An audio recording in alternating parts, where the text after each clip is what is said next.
Hi, bestie. How are you doing today? I hope you're having a fantastic day. If you're new here, welcome to the Best Friend Book Club. If you're not, welcome back.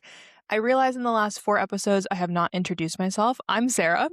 Now that we got that out of the way, today we're going to be going over A Court of Wings and Ruin, and we're going to be doing a chapter by chapter summary of everything that happens in this book. If you're interested, stay tuned. I also just wanted to give everyone the opportunity to say hi again to Boomy. I'll say hi, Boomy. He's a little shy right now, but he's going to be hanging out in here while I record. And if you're not watching the video, Boomy is my cat, and he's so stinking cute.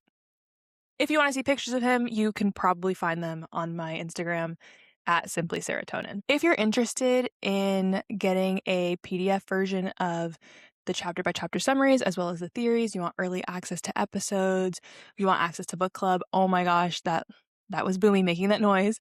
All of that, you can check out the Patreon. It's patreon.com/bestfriendbookclubpodcast. So before we get to chapter 1, we get a chapter from Rhysand's point of view. It's 2 years before the Wall, and he's picking through the battlefield to try to find Cassian and Azriel. Like, he's looking for their bodies and is relieved every time he doesn't find them, but he continues to look for them. We then get into part 1, Princess of Carrion, chapter 1. So we start off with Feyre painting in the spring court. She uses her powers to burn the brush that she broke and then uses wind to take out the scent of the burning brush. She's still playing this role that she's recovering from whatever the Night Court did to her. She's traumatized by what they did, and she's trying to, come back from that. We then have a meeting with Tamlin, Lucien, Feyre, and Ianthe. And Ianthe apologizes for any hurt she's caused, which don't get me started. She basically says that she had good reason to turn on her and make her sisters Fae. She had good reason to give her sisters over to Hybern because they wanted to keep their alliance with Hybern. Oh, in that case, I guess it's fine that you did that. Tamlin then says that he has told the families in the Spring Court to move to the eastern part of the court, and he announces that Jurian is on his way. I love Jurian. So Jurian arrives in the Spring Court with Prince Dagden and Princess Branna, which are the niece and nephew of the King of Hybern. Jurian's being a little spicy here. He's trying to stir the pot. He's referring to Rhysand as Feyre's High Lord, all while the prince and princess are trying to get into the minds of people at the Spring Court. Boomy, I can't play fetch right now. He brought one of his little springs in here. I can't play with you, buddy. Oh, poor baby. I'll play fetch with him after. The twins and Jurian want to go see the different holes in the wall so they can decide where to break it apart. So Feyre visits the wall with the twins, Jurian, and Lucien. Feyre gets physically close to Lucien when they're talking, and they're caught by Jurian. Feyre's laying the groundwork, okay? Lucien helps her off of her horse. They discuss Calanmai, and she's trying to make it seem like there's something between them. I think she's trying to stir the pot too. I'm pretty sure it's in this chapter, but Lucien does say that he had to perform the Great Rite, and he took Ianthe into the cave, kind of all that. Don't tell Elaine. All of that was happening here. Alice talks to Feyre, and Alice seems to be onto her, but she's not really saying too much about that. And then Alice reminds her, she's like, I was there when Mor came to get you, and I didn't tell Tamlin and Lucien what I saw. So Alice is like, I'm a homie. Just remember that whenever all of this goes to shit. It's now time for solstice celebrations, and Ianthe is basically putting on a show. She's like, it's all about her. And then Feyre moves the marker, the marker rock that Ianthe had placed so that the light would shine directly on her. And now the light mysteriously lands on Feyre. And people think that it's because Feyre is blessed by the cauldron. And in this scene, Lucien kneels before Feyre and puts her hand to his brow. Now, I don't know if you've seen the fan art for this, but it's one of my favorite pieces of fan art. I'm going to find the the artist one second because it's so good. Of course, I can't find it. The artist that I'm thinking about, her SJM license expired, so she's not selling that piece of artwork anymore. If I can find it, I will post it on my Instagram stories. During the solstice celebration, Feyre asks Tamlin to dance with her. He seems a little surprised, and they dance together. Then Feyre basically sets it up to look like her and Lucien were doing things that they should not be doing. She's in a little lacy nightgown. She has this nightmare. The sheets are all rumpled. And she goes to Lucien's room looking for comfort, which he gives her willingly. I don't mean to shout. I'm sorry. The way that Lucien holds her and apologizes for the things that she went through, the way he cups the back of her head when he's hugging her, I'm unwell. I am so unwell. So then Tamlin catches them, and he is not happy about this. She knew he would come looking for her after all of the, the glances, the touches, the dancing together. She knew what she was doing. Ianthe is then begging for attention, essentially. She's like, the lands around the temple, I think. She's like, the lands around the temple are dying. The Naga are gonna strike. Tamlin, do something, please. Please, my high lord, do something. Like, girl, shut up. We then find out in this chapter that Tamlin burned the wings from Rhys's mom and sister. And Lucien, Feyre, the twins, and Jurian head to the wall again with a few sentries. Lucien tells Feyre that Tamlin trashed the manor the day that they came back from trying to rescue her. When she grew the wings in A Court of Mist and Fury, and she was like, the girl you knew under the mountain was dead. That whole thing.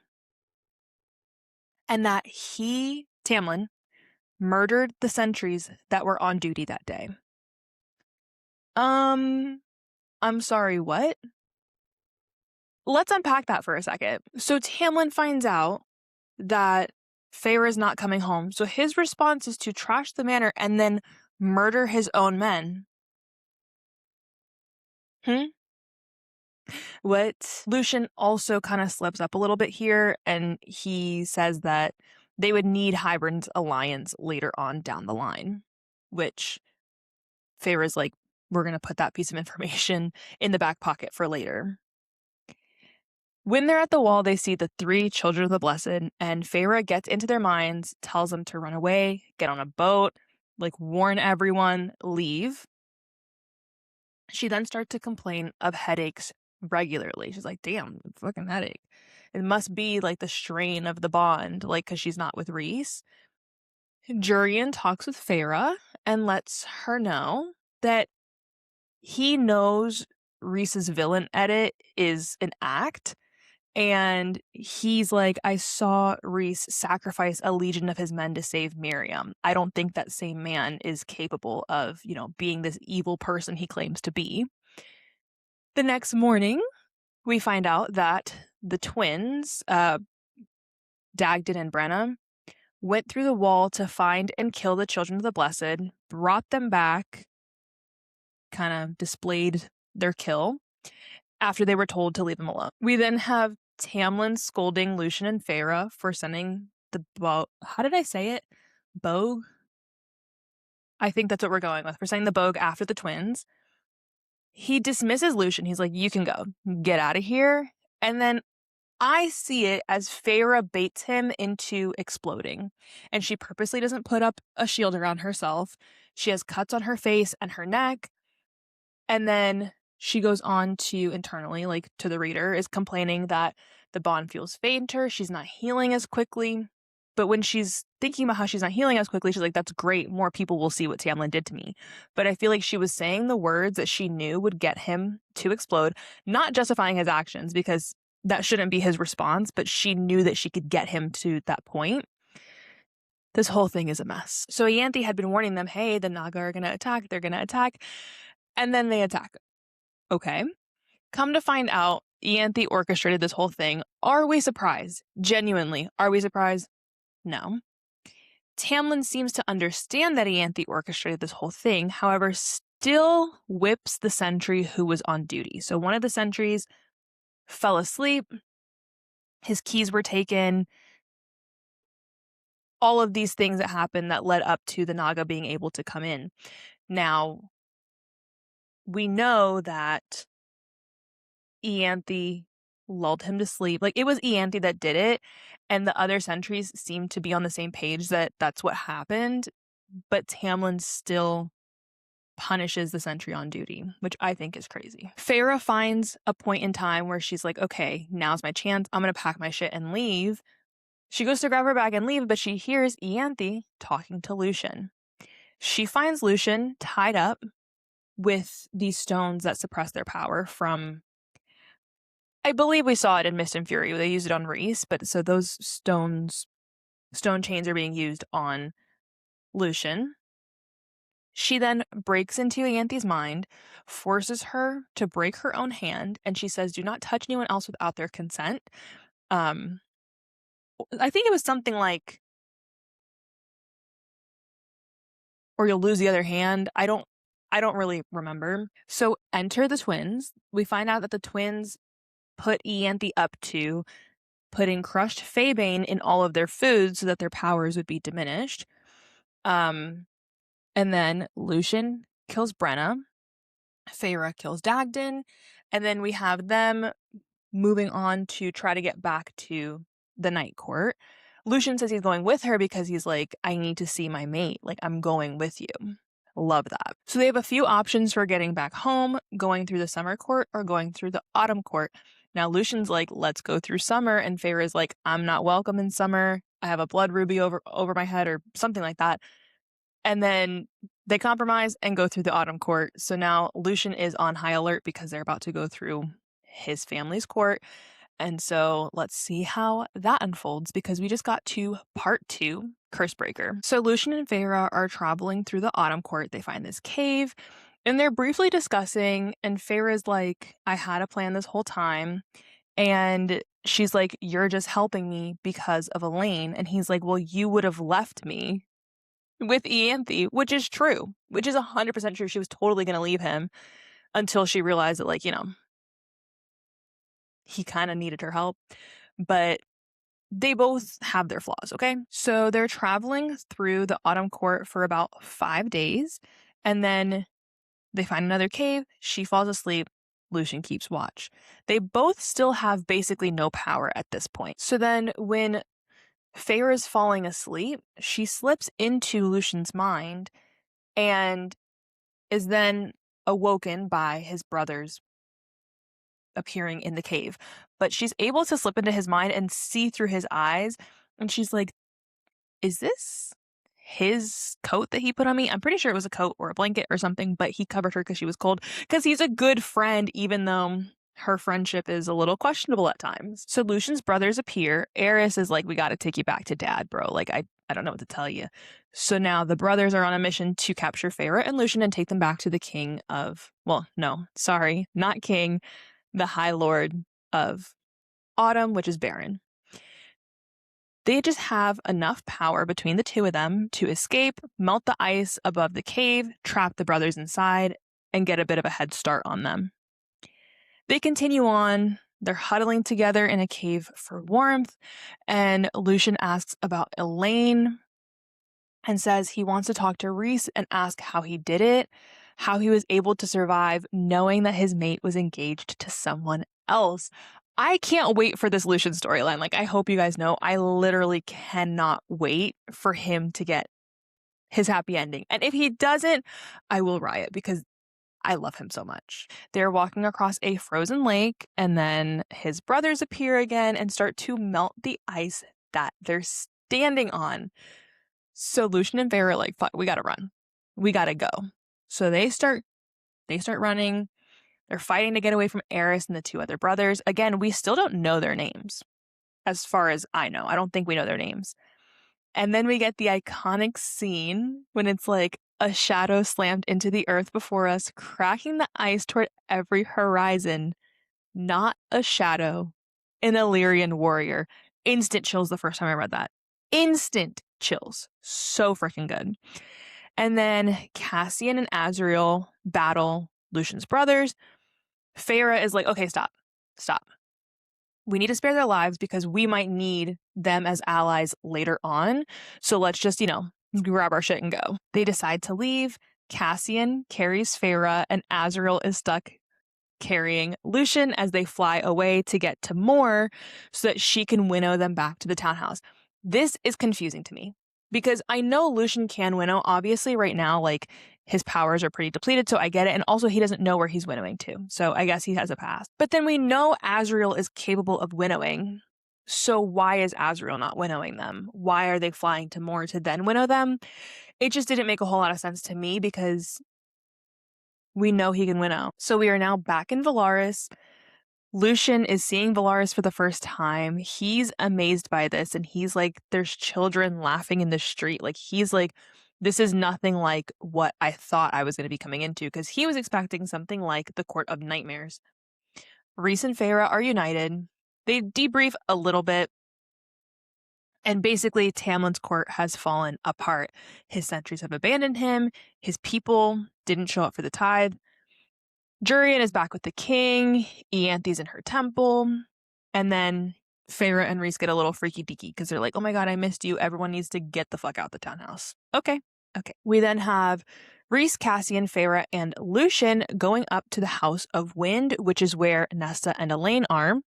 They explain to Lucien basically everything about how Rhys has been playing the part of this villain. It's not what it seems. Like, they were just, spinning this story, basically. Feyre finally sees Nesta. She's a bit prickly because, it's Nesta. And it's hinted at several times in this chapter that Cassian's super tense.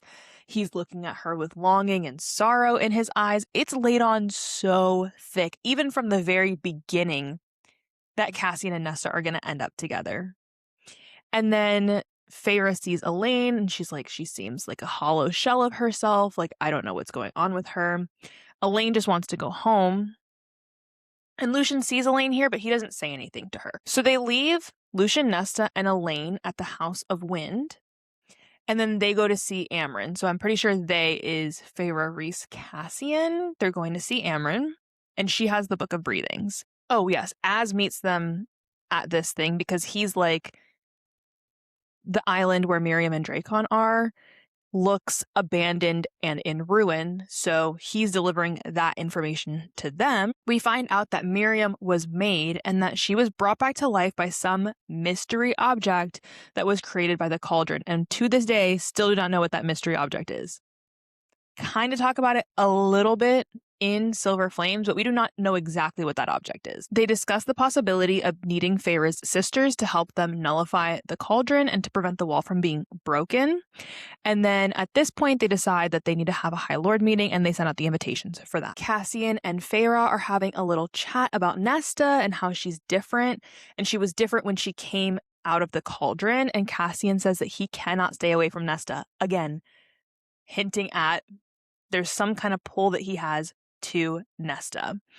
So Nesta eats her first meal with the inner circle plus Lucien, and then Lucien asks if they're keeping Feyre's gifts a secret for the High Lord meeting because his dad would quickly ally with Hybern if it meant killing Feyre to get his power back. Now, I don't know why I made note that Nesta's eating her first meal with the inner circle. I'm pretty sure she was kind of avoiding them, and this is her first time being like, okay, I guess I'll have dinner with y'all. They're trying to get Nesta to agree to come to the High Lord meeting. She says no. She says she will help as much as she can with the cauldron and all the stuff with the wall, but she will only agree to help if they agree to kill the King of Hybern and all of the mortal queens. Feyre and Rhys then walk after dinner together. A little bit of a debrief, the little couples debrief on how they're feeling about Nesta, Lucien, the High Lord meeting, and they're debating if they should trust Lucien, which I think is a little crazy. I get it, but I'm like, you have his mate. He's going to be loyal to you. Like, yes, Tamlin was his High Lord, but you have his mate literally in the palm of your hands. When Cassian and Feyre are training and he's expressing to her that he is upset with her, I was like, oh wow, like, he actually is saying something about it. So He's upset that Feyre and Rhys hid from them that she was their High Lady, and he doesn't want a repeat of Rhys and Amarantha, basically. So he's like, I need to know what's going on. Like, you guys can't keep secrets from us. And she was like, what's the big deal? So if I remember correctly, his response was, as Rhys's mate, you're his to protect, but as our High Lady, you're ours to protect. And so totally get why he was like, why didn't you guys tell us that? Because things would have gone very differently. She then has flying lessons with Azriel, which I find a little boring. It doesn't really do much. Like, there's one scene where she kind of uses that power, but I don't know. I'm just like, okay. We see a little bit of Azriel's sassy side. I can't wait to like actually get more of Azriel's POV. I hope we get that one day. But this whole lesson is just her focusing on opening and closing her wings because she doesn't have the muscles in her back to really support holding wings up. Rhys and Feyre then go to visit the library. We meet Clotho, and we learn about this thing that lives at the bottom of the library that terrifies Cassian. At this point in time, we do not know what that thing is. They learn that the wall was meant to be temporary and discuss the possibility of having monsters help them in the war, but more specifically, the Bone Carver. Then Feyre tries to get some information out of Amren about the prison without telling her that she's going. Feyre plans to go with Cassian because he knows the most about the inmates there, because he put most of them in there. Rhys then drops off Cassian and Feyre at the prison, and they talk to the Bone Carver and how legends say that, they talk about the Bone Carver on their way in. Legends say that he's an old god and can kill hundreds of soldiers with a single breath. Now, we will be getting into that in the theories video. But they go to the Bone Carver, and she realizes that the Bone Carver is presenting himself to her as her and Rhys's future child. I want to know what he's presenting himself to Cassian as. Like, I want to know what Cassian sees when he talks to the Bone Carver. And the Bone Carver asks what Nesta took from the cauldron and continues this storyline that Nesta is other. In continuing the conversation with the Bone Carver, he tells them about his siblings. So his twin sister is the Weaver, and his brother is Koshi, and they're both death gods. So making all three of them death gods. He got himself trapped in the prison to hide from them. He intentionally was like, I don't want to be around them. And he initially says that he doesn't want to help fight, but then he says, okay, if you bring me the Ouroboros, we're going with that. It's a mirror that's being kept in the Court of Nightmares. That's like a window to the world. Something like that. But he's like, if you bring me that, I'll fight for you.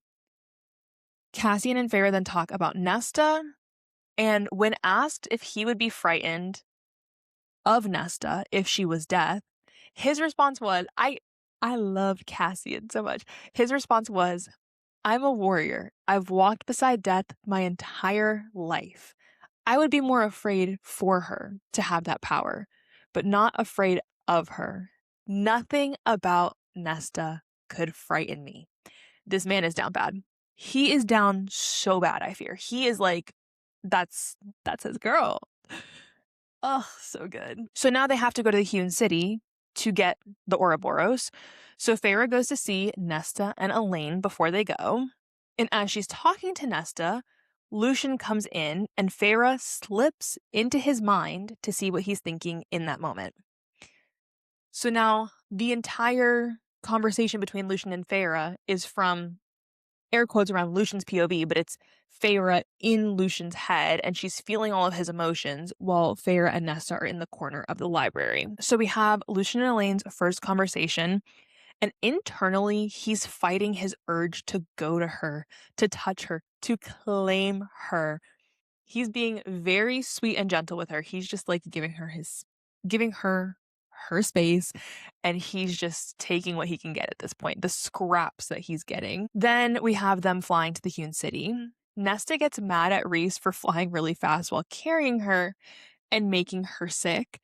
Her eyes then turn into molten flame, And Lucian asks what Nesta is, and she says she took something from the cauldron. So this is, again, we're hearing that there's something other happening with Nesta.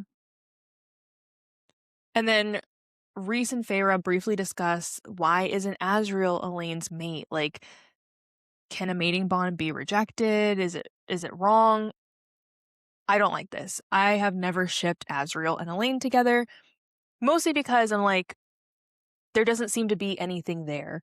I think he sees a lot of his mom in Elaine, and that's kind of why he's as sweet with her as he is. But I don't think that Azriel and Elaine end up together. I think it's going to be Lucian and Elaine. They get to the Hewn City. They have a meeting with Keir, and they're hoping to basically get him to agree to give his armies over so they can use his armies in this battle that's coming up.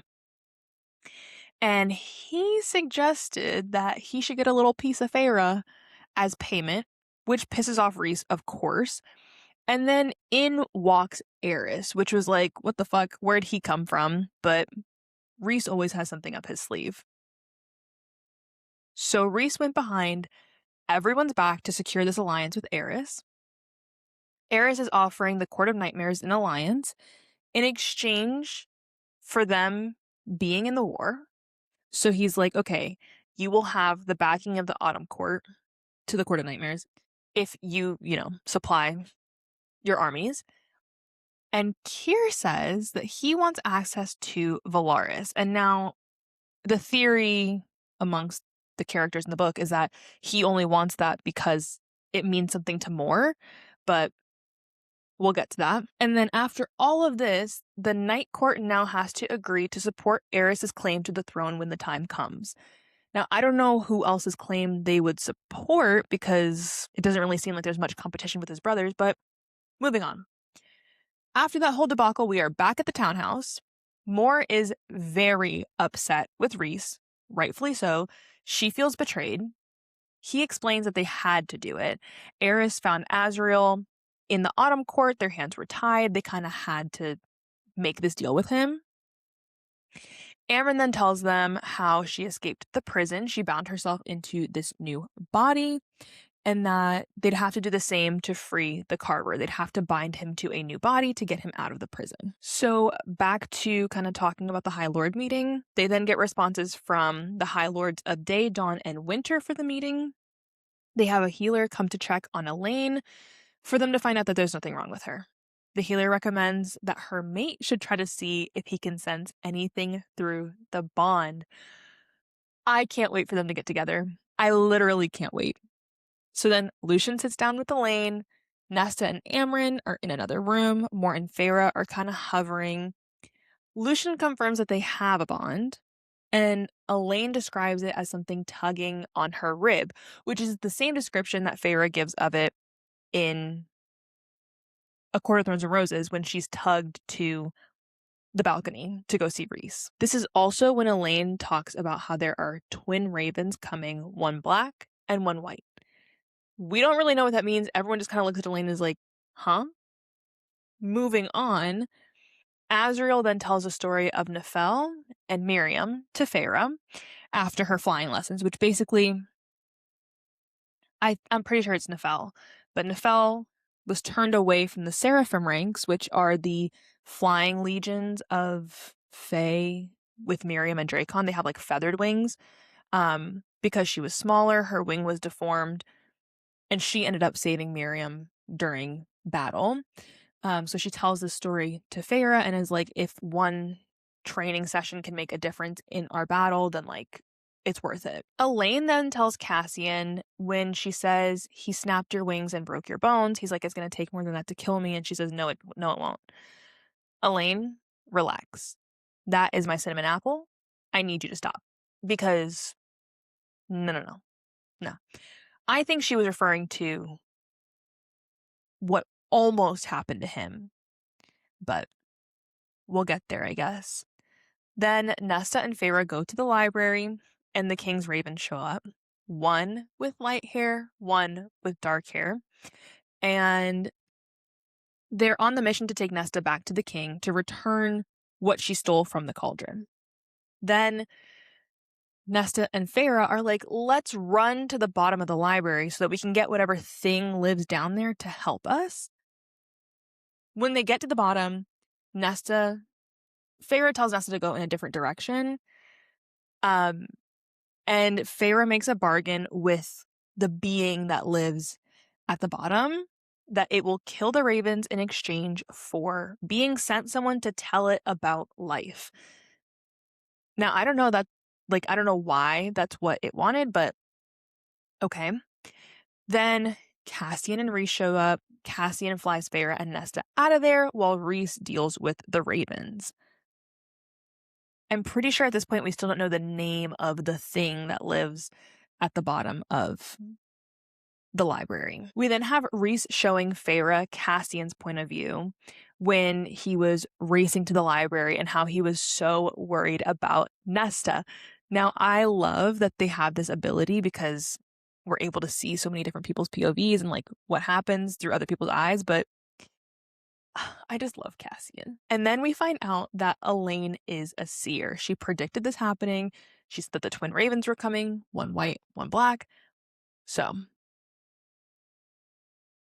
love that for them because now they have a seer. They find out she's a seer, and then Elaine's like, yeah, one more thing. There's this firebird by day, woman by night person, and they figure out that it is the sixth queen. This is Queen Vassa, and she's stuck somewhere near this lake on the continent. Lucien then offers to go find her and any potential army she may have. He's like, I got nothing going on. I can go do that. And honestly, he needs a distraction because his mate's not really into him right now. Rhys then takes Lucien to the continent to drop him off over there. And then Amren tells them that Hybern is currently attacking the Summer Court. So the Night Court decides to fight with the Summer Court. Rhys winnows in the Illyrian forces and Mor winnows Feyre. So they're kind of separated during this battle. Mor sticks with Feyre, and Rhys is kind of doing his own thing over there. Mor and Feyre are fighting their way through the palace, and Rhys lets Feyre into his mind and closes her in there. We'll actually talk about that in the theories episode. I'm just here to report the facts of what happened. She sees through Rhys's eyes, and he felt this pull to the ship because there was a damper on his power. He gets to the ship, and there he is, the King of Hybern. And Rhys is trying to buy some time by talking to the king and keeping him talking. And the king says he's doing all this because he's tired of seeing people suffer and bow before humans, which I'm like, huh? Fairies have the upper hand in every way, shape, or form. What do you mean suffer at the hands of humans? But okay. He's saying that the humans get all of these resources from the Fae, but give nothing in return. So then we find out that the king is not actually there and that it's some kind of projection that he was able to use a spell to do, I guess. Feyre tells Mor what she saw through Rhys's eyes, and they go back to the palace. They come across Varian, who tells them to go to the dining room, where they see Tarquin. So then Tarquin blames them, but more specifically Feyre, for taking down the Spring Court, letting Hybern in, and like all of this wouldn't have happened if Feyre, didn't do that.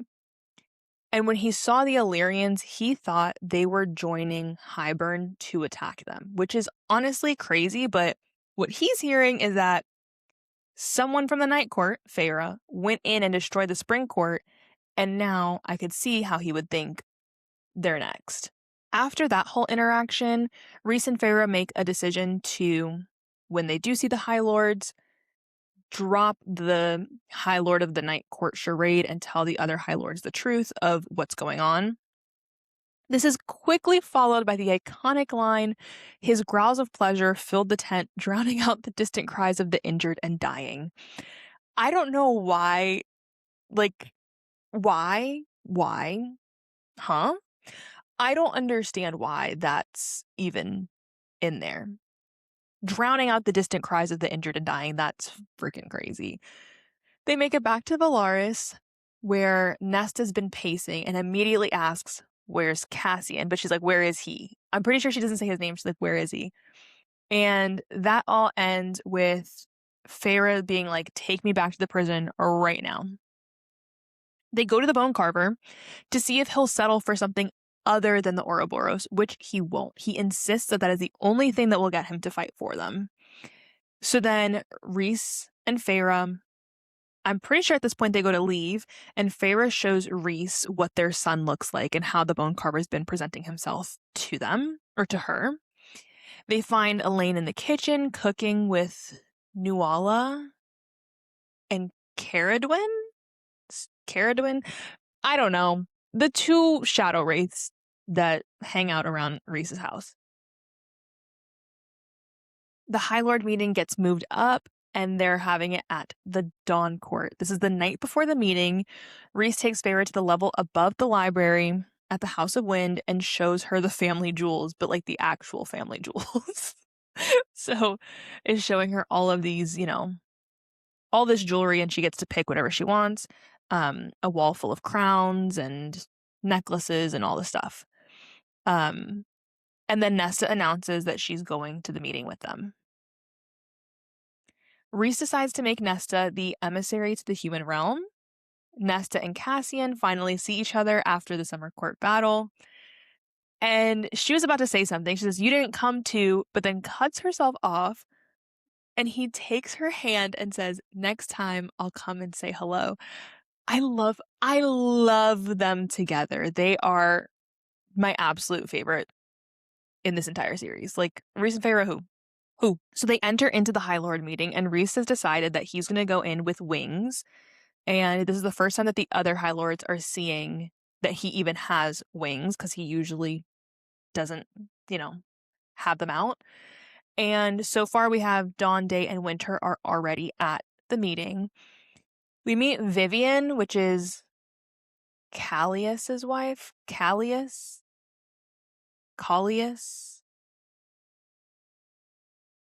Okay. The High Lord of the Winter Court. We're going to call him Callias. Sure.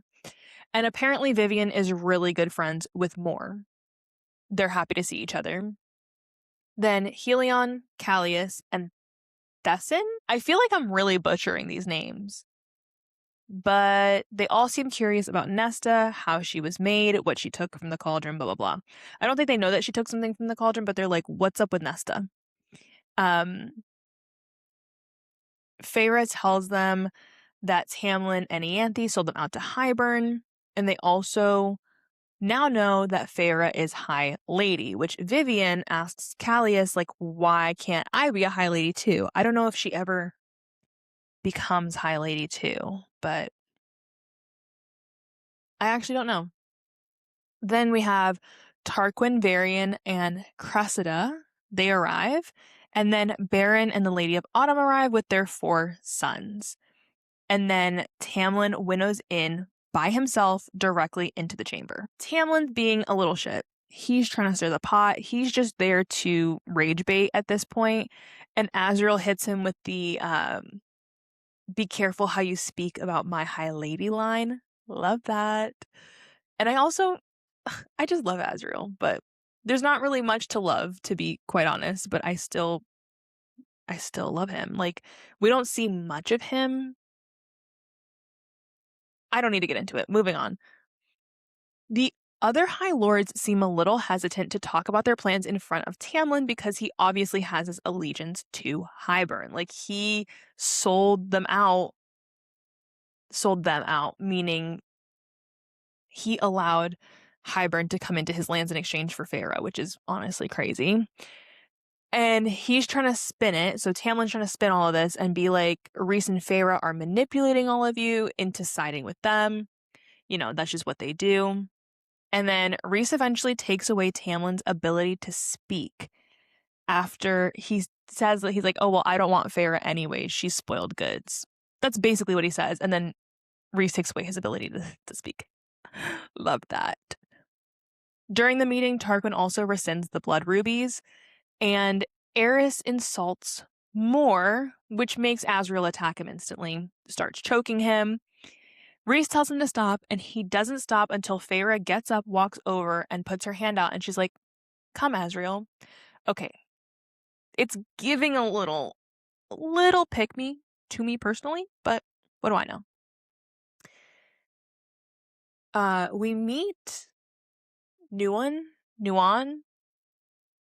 I really feel like I'm messing up these names, but we meet Nuan, which is the master tinkerer from the Dawn Court, the same person who made Lucian's eye, and she claims to have a solution to the Febane, which is this powder that they have to ingest somehow, and it'll make them immune to the Febane.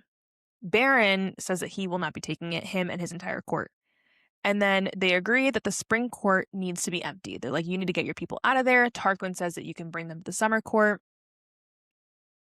I don't really know what comes of that, but Baron is doing the most. He's basically saying that Rhys is trying to go from being Amarantha's whore to the savior of Prythian. Feyre absolutely loses it. Fire explodes out of her. She almost kills Baron, but then is stopped by Rhys. Now at this point, now all of the other High Lords know that she has their powers. And basically, Baron is like, you're on your own. He dips with the whole fam. He's like, we gotta go. Nesta then goes on about how the High Lords are the only thing standing between Hybern and what's good in the world. And the other 6 High Lords agree to fight together against Hybern. The meeting then goes on for hours, and everyone ends up spending the night at the Dawn Court. Helion comes to their room, and we find out that he's been trying to get more Cass and Asriel all in his bed at the same time, and honestly, fair. That is so fair. And I mean, I can't be mad at him, and I'm honestly mad that the power just went out for a second, which means the Wi-Fi is about to go out. So my power fully went out for no reason. And I'm hoping that I'm able to piece this together with the last part to make it all one big episode. Moving on, what I was saying was I have not found, not that I've gone looking for it, but I have not yet found a Helion Moore, Cassian, and Asriel fanfic. If you know of one, please let a girl know. But moving on, Helion tells the story of Lucian's mother and how her sisters had sacrificed themselves for her, and the beasts of Hybern chased her, and Helion saved her, ripped the beasts apart with his bare hands, and Helion and the Lady of Autumn, which we don't get her actual name. I don't think we ever get an actual first name for Lady of Autumn. They had an affair for years. Oh, I love it. So then Feyre is able to piece together, after finding out all this information, that Helion is Lucian's father, which apparently Rhys didn't know, and it seems no one else really knew, but I don't know. I feel like Asriel's in everyone's business. There's no way he didn't know that.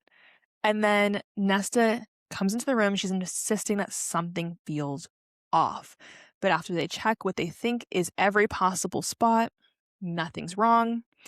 Then Rhys and Feyre talk about Asriel and Moore, kind of dancing around each other. Moore takes Helion to her room. Okay.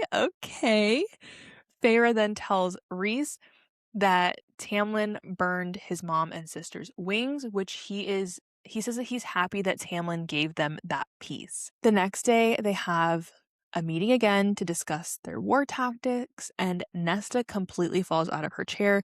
She starts throwing up, and one thing about the Archeron girls, they will throw up. They will.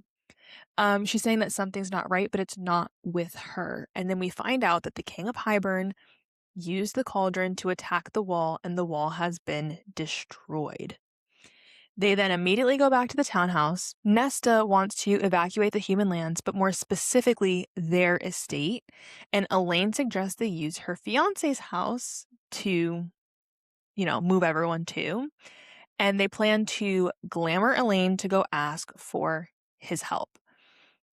Cassian isn't going with them, so he gives Nesta a little crash course on how to take someone down, where to specifically attack a male, all of this. And then Feyre wants Amren to take her to see Bryaxis to make a new bargain. I'm pretty sure when Feyre makes the bargain, with Bryaxis, she learns her name, but Feyre asks Amren to take her to Bryaxis, and they're going to make a new bargain.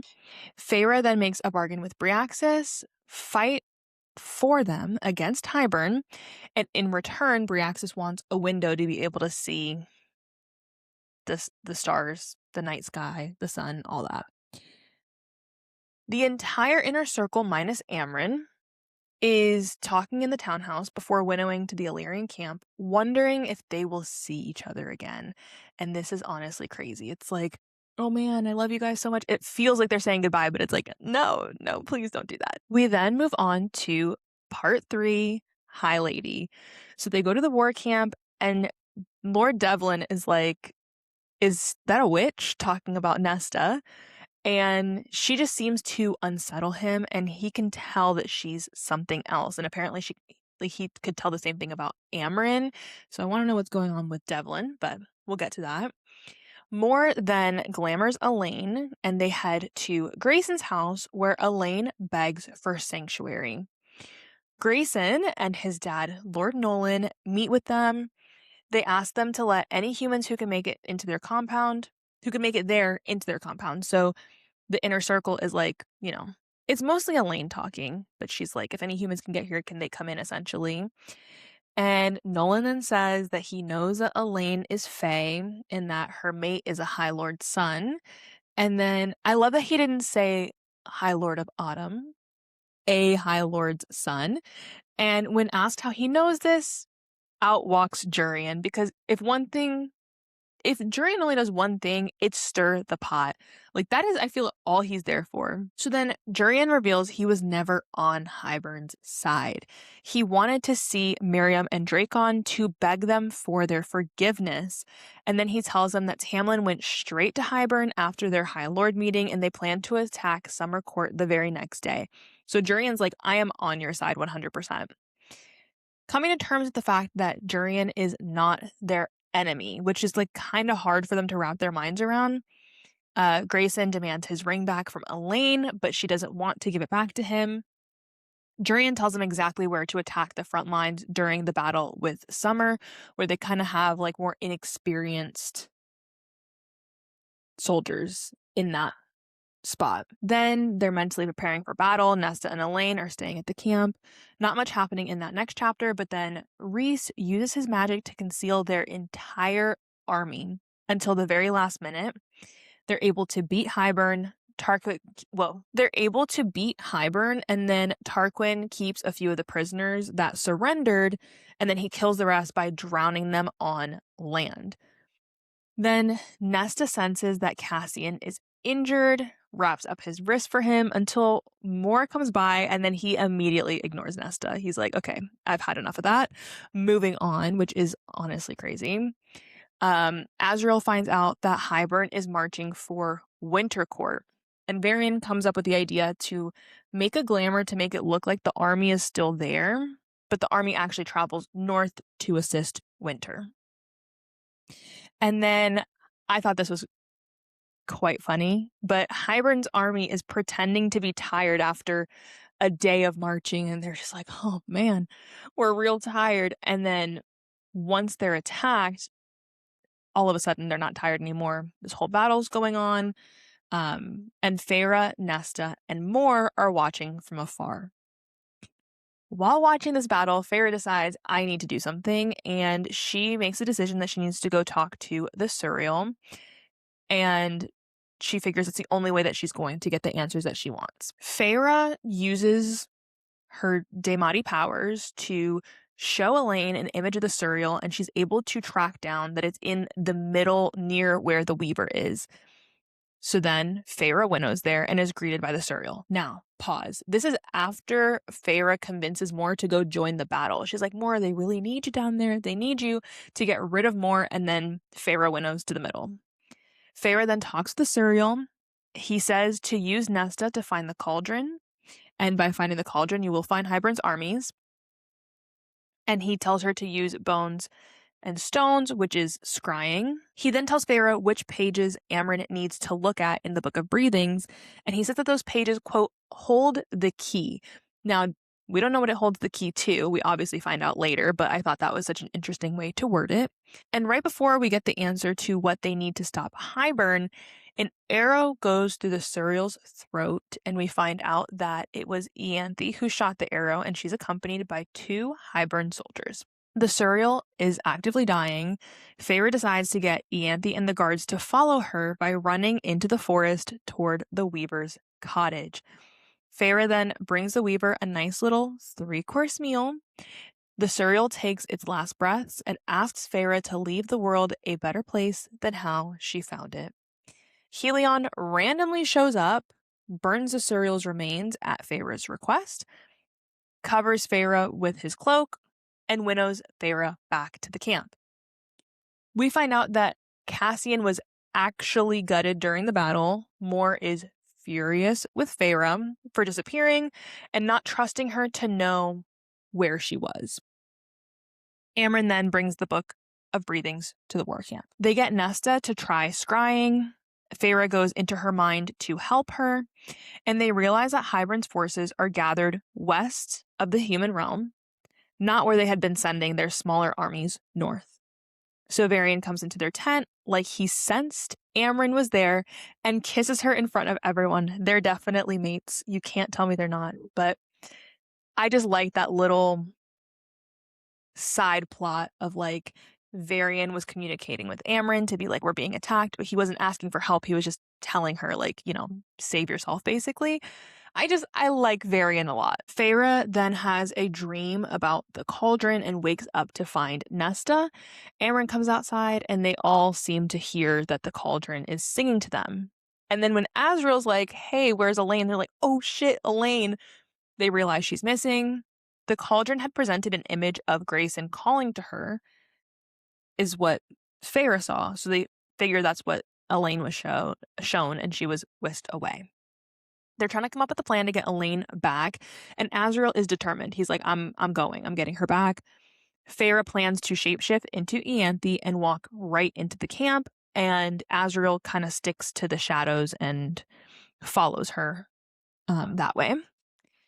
They get through to the Hybern camp, and they're looking for Elain. They come across Jurian, who instantly recognizes Feyre somehow. I'm not buying what they're selling, because what do you mean he took one look at who is supposed to be Ianthe and he's like, oh, hey, Feyre. No way that happened like that. No. Jurian says that he'll create a distraction while they go to get Elain. He kind of tells them where they need to go. And Feyre's also like, I need to save the girl that was being tortured. Her name's Briar. They grab Elain, and Jurian gets Briar to the edge of the cliff. Azriel takes Elain and Briar and starts to fly off. He can't also hold Feyre. So they're trying to get out of there. The king shoots an arrow through Feyre's shoulder while she's running away. And they're being chased by the king's dogs. I'm saying dogs. They're described as like the Naga, but more serpentine. I don't know. Anyways, Tamlin to the rescue. He uses some kind of wind to lift her wings so that she can, make the rest of the way through. He fights the dogs, that whole thing. Azriel, Elain, Briar, Feyre, and Tamlin all are able to escape the Hybern camp. Now, at this point, Hybern would know that Tamlin's not really on their side. Azriel's wings are all bloody while he holds Elain, and they say that Helion needs to break the chains on Elain. The High Lord of Winter and his armies arrive. Mor and Feyre kind of talk to each other, make up a little bit. This is when Mor tells Feyre that she loves Azriel, but she can never love him that way because she prefers females. This is the only person that Mor has shared this information with. She opens up about her first female lover, which was a human queen, Andromache, who the Golden Queen is a descendant of. The High Lords gather at the war camp with their generals and the Archeron sisters. They discuss Hybern's plan to attack, and they plan to winnow as many humans as possible out of the way of the coming Hybern army. They successfully are able to winnow humans to the Summer Court, and Rhys has been stretching himself too thin. Feyre wants to give them a fighting chance, so she winnows to the Court of Nightmares to get the Ouroboros. She looks into the mirror. She sees what she describes as a beast of claws, scales, and fur with big teeth. She brings the mirror to the bone carver, and he reveals that he didn't actually need the mirror. Feyre needed it. It shows you who you truly are. So he was just like, you needed to see that for yourself. And because you did that, now I will fight for you. So now we got the bone carver and Bryaxis. Marching into battle, Azriel gives Elaine truth teller since he won't be using it. So his wings were all fucked up from saving Elaine and Briar. I think they were firing arrows at him, something like that. But he allegedly won't be fighting this battle. So he gives truth teller to Elaine. And Rhys says that he's never seen Azriel let another person touch that knife. Rhys gives this really sappy speech about what he learned from everyone in the inner circle. They're basically like, hugs, kisses, don't know if I'll see you again. They're getting ready to head into battle. They're weighing all their options. And then Feyre reveals that she retrieved the Ouroboros and reveals that the bone carver and Bryaxis are at the front lines as a mating present to Rhys. Then Rhys is like, I got another one for you. I made a bargain with the Weaver. And the Weaver is wearing Ianthe's jewel on her head, which I love. And then Rhys says that he sent Helion to bargain with him on his behalf and break the containment spell on the Weaver. So that's why Helion was in the woods when Feyre was there with the Suriel. Battle has started. So we have the Carver, the Weaver, and Bryaxis doing their thing. 3 armies arrive, one from autumn, one from spring, and a human army bearing Grayson's crest led by Jurian. The Sons of Beren are winnowing through the Hybern rakes, burning their arsenal of weapons. Nesta feels like the cauldron's about to be used. She starts screaming for Cassian, and he goes to her, and then the cauldron takes out 1,000 Illyrian soldiers with one blast and takes out the bone carver. Rest in peace to Mr. Bone Carver. Ugh, that scene where she's like yelling for Cassian. Okay. Azriel decides to join them in battle. Surprise, surprise. Like, he can't just sit by and watch. I wrote here, the amount of vomiting the Archeron sisters do is alarming. It's literally constant. It's like, if they're not vomiting, they're pissing themselves. Like, it's kind of crazy. A horn sounds, and in comes the rest of Hybern's army on ships. But another horn sounds, and then we see the entirety of Dracon's legion. And Dracon tells them about the glamour that they put on their island to make, enemies go away, but they didn't realize that their friends wouldn't be able to see that they were fine.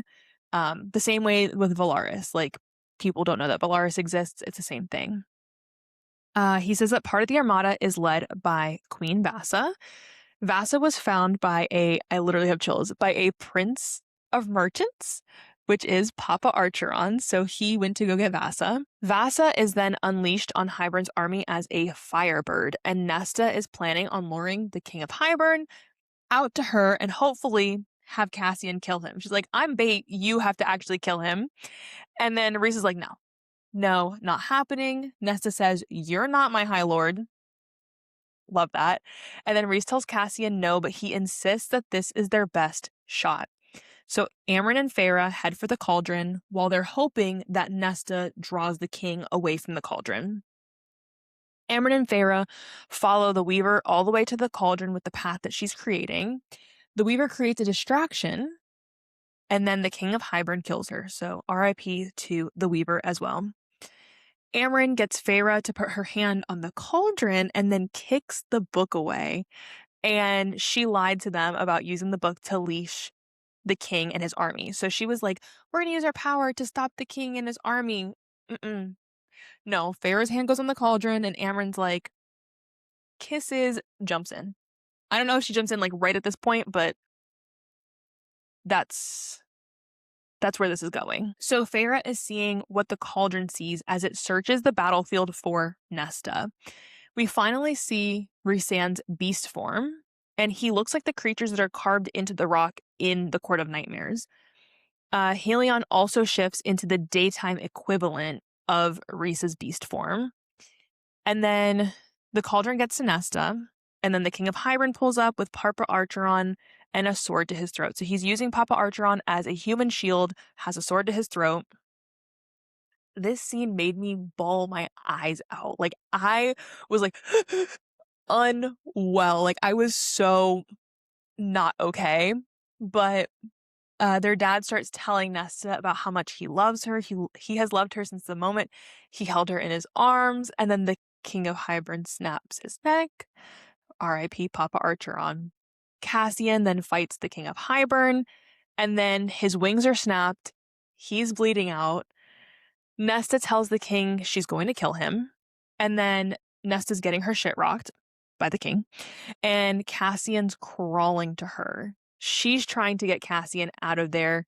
He's telling her to go, and she says she can't. Okay, I have my Cassian shirt on today. And this is the point where he promises to find her in the next world, which my shirt, if you're not watching the video version, it's a pair of bat wings with 3 little stars above it, and it says, "I will find you in the next world." I love this shirt so much. I got it off of Etsy.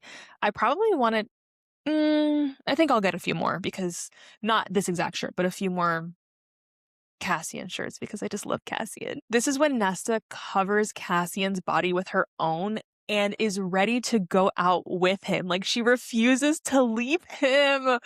They're so stinking cute. Okay, and then Elaine uses Truth Teller through the king's neck to kill him, ? Because she puts the Truth Teller through his neck, but then Nesta finishes the job and takes the head off completely. Amren then tells Feyre, back to Amren and Feyre, that the Suriel gave her the pages for an unbinding spell for Amren, and then she jumps into the cauldron. Okay, at this point is when she jumps in. The cauldron breaks into 3 pieces, and Amren emerges as a firebird. Essentially a firebird. Cuts through Hybern's armies, burns the rest of their ships. Like, she just wreaks havoc on them. There is now a void leaking out of the cauldron, and their world is tied to the cauldron, so it cannot be destroyed. Feyre then throws the Book of Breathings into the void, which I find very interesting, and we will talk about that at a later date, I guess. But she throws the Book of Breathings into the void as if that's going to fix any of their problems. Rhys then suggests that Feyre use his power to fix the cauldron, so like kind of siphon his power, I guess. She uses a spell that Amren told her about and changes one part of it, and then the cracks of the cauldron start to heal. Now, at the end of this chapter, Rhys dies after giving his power to heal the cauldron. So there's that. Rhys knew that giving his power would kill him, but he did it anyways. The High Lords are trying to see if there's anything they can do to bring them back. Tarquin is the first to step forward and give a kernel of his power to Rhys, followed by Helion, Callias, Thesson, and Baron. I want to say Thesson. Sure. Baron reluctantly gives his little piece of power, and then Thesson shows Feyre how to give her power, which leaves Tamlin, and he says, "Be happy, Feyre," and gives a kernel of his power to Rhys. Rhys is brought back to life. Surprise, surprise. We knew he wasn't going to die. Like, come on. And then he tells them, oh, hey, like, tip the cauldron over. Amren needs to come out. And she's now just high fae. Air quote around just, because she's still, immortal. But now Amren is just high fae. Then Feyre, Elaine, and Nesta say goodbye to their father. Feyre burns his body. Lucien finds them, and it looks like he had been running to them to ask Elaine if she was hurt.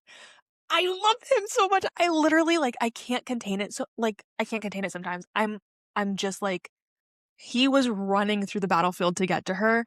And if this was Rhys running to Feyre, everyone would be like, oh my God, he loves her so much. But it's Lucien running to Elaine, and everyone's like, oh, whatever. No, not in this house. Lucien's the one that tells him that Papa Archeron cut a deal with Vass's keeper, which allowed her to come to the battle in the first place. And then Feyre and Lucien are discussing where he'll go after all this. And Elaine suggests Valaris. Feyre then goes back to her tent to find Rhys, Dracon, and Miriam. Rhys is telling Miriam and Dracon the story of him and Feyre. Feyre then says that she wants to hide the cauldron on Cretia, which is the island that Miriam and Dracon are from. The High Lords, Princes, Generals, and Commanders all meet at Feyre's family's old estate in the human lands, along with Jurian and Grayson and some other humans, and Vass is the last to arrive. Vassa wants Feyre to break her curse, because she's Feyre Cursebreaker, and Feyre's like, I don't know how to do all that. I feel like she might eventually do it, but as of right now, she doesn't know how to do that. All of them are meeting because they are discussing renegotiating the treaty. It's hours of telling each other stories of Fae and humans, hearing each other out. Feyre and Jurian talk about what's next for them. Queen Vassa offers Jurian a place in her court, and he's unsure of taking the position because what kind of court can a cursed queen have? Jurian says he thinks there's a chance for peace between humans and Fae. It's possible. The inner circle then winnows back to Valaris. Feyre says she wrote a letter to Tamlin thanking him and saying she hopes that he also finds happiness, which I don't think we'll ever see. I don't think we'll ever see Tamlin find his happiness, but Lucien is then going to deliver the letter for her on his way to Valaris. Elaine says she would like to build a garden because she thinks the world needs more gardens. Right, that's what it needs. We then get a chapter from Rhysand's point of view, and he's listening to the people he loves laugh, and he's struggling to accept that it's all real. Cassian and Azriel come to check on him and assure him it is real, and they made it out and all that. And so I just thought that was really sweet. Back to Feyre's point of view, I'm pretty sure. Rhys and Feyre discuss Amryn being their second now, and she doesn't have the powers, so should she still be their second? And Rhys is like, if she wants it, she can have it. Rhys says that he heard Feyre in death, and that's what made him stay longer. They make a bargain to go out together, which will be super inconvenient at some other point in time, that if one of them dies now, both of them won't die. We also find out at the end that Bryaxis is missing, and the book ends with Feyre and Rhys flying through Valaris together. Now, I really hope you enjoyed spending this time with me, because I enjoyed spending this time with you. If you have made it to the end of this video, let's see. I think today we're going to do a little dagger emoji, or a sword emoji for Truth Teller. So feel free to DM me that or comment it on one of my most recent posts. But yeah, so thank you so much for listening and for hanging out with me. I'm so happy that you were able to come to book club today. If you want to check out my socials, I'm on Instagram. My personal one, or my book one, is going to be at Simply Serotonin. The one for the podcast is going to be at bestfriend.bookclub. You can watch the video versions of all of these on YouTube, bestfriend.bookclub. And yeah, but thank you so much for hanging out with me, and I will see you next time. Bye.